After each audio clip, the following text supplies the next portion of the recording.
Hi, thanks for checking out our channel here. This is just a kind of a show and tell video about this particular unit. This is a Speedrite 18,000i electric fence charger that they Speedrite themselves.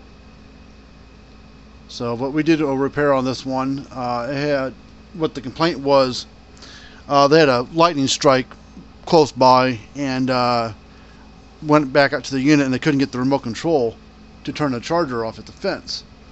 So they sent it in here for us to look at, and we got it going again. The main board was still good in it, but the output board is what was bad, because that communicates through to the remote control as well as the fence and ground terminals back over to the display. It all kind of talks to all that stuff. It's kind of a two-piece board inside there. So I just wanted to just kind of do a little show and tell video of this one. So if you've got a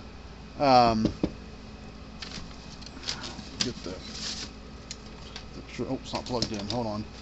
So yeah, if you've got one of these Speedrite 18,000i's or another Speedrite unit you want to get looked at, we'd be happy to take a peek at it for you. This is a dual powered unit, AC DC unit. Not cheap, pretty high dollar units. 18 output joules, probably 25 or 30 stored, I would guess, somewhere in that range. So we'll take the hot knob off. Hopefully I don't shock myself. So we'll just put a fence. This is the remote control fault finder that Speedrite sells for their units, for the I versions anyways, for the remote control stuff. So we'll turn it on and see it's testing it. One thing I want to show you is if you look at the top number here, not the amps, but the top number is 6.2, and over here on this one shows 10. And that's because this isn't grounded to the charger. It's got this metal plate on the back here, and when you're out on the fence, your hand is holding this remote control, and you're acting as the ground. So when you're testing the fence, you're touching ground and fence at the same time. When you're on the bench here and you're touching just the hot side, you're only going to get a partial reading because the charger or the tester isn't grounded. Now if I could run a wire somehow from this little peg here, which this doesn't come with the ground probe, but it looks like it's got a spot for one, but you know, a little clip here and a piece of wire run over to the ground side, that would basically be touching fence and ground, and then we'd get the full reading. But we can still turn it on and off. So turn the off button. You can see it's turned it off there. It's not reading anything anymore. Put it back on here, hit on, and there it goes working again. Pretty handy little tool. Most people that have these Speedrite fault finder remote controls, once they buy one, can't live without it kind of thing.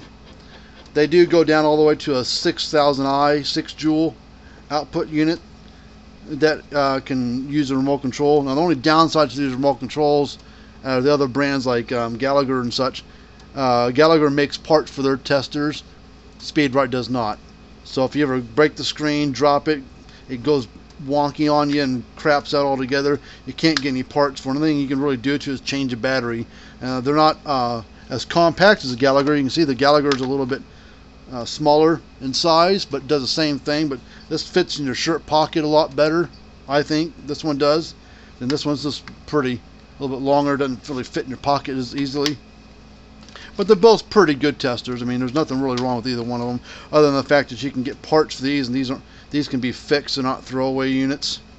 The Speedrite testers and Stay Fix testers and other brands of remote controls that are out there are not repairable. So that's the benefit of buying a Gallagher one versus Speedrite one, because you can get parts for them. So, well, that's really basically it for this little video. Just wanted to show a little video of how this thing works and remote control and everything. So if you want to check us out there, fencerfixer.com. And we also work in cattle scales and low bars, True Tests, and Gallagher's, mostly what we work on. We work on some other brands as well, some of the oddball ones that are out there by other companies. cattlescalerepair.com. Alright, well, that's really basically it for this little video. So if you've ever got a fence charger of any brand want to get worked on, send it on in here and we'll take a look at it for you. So hopefully have a good day, and talk to you guys later on.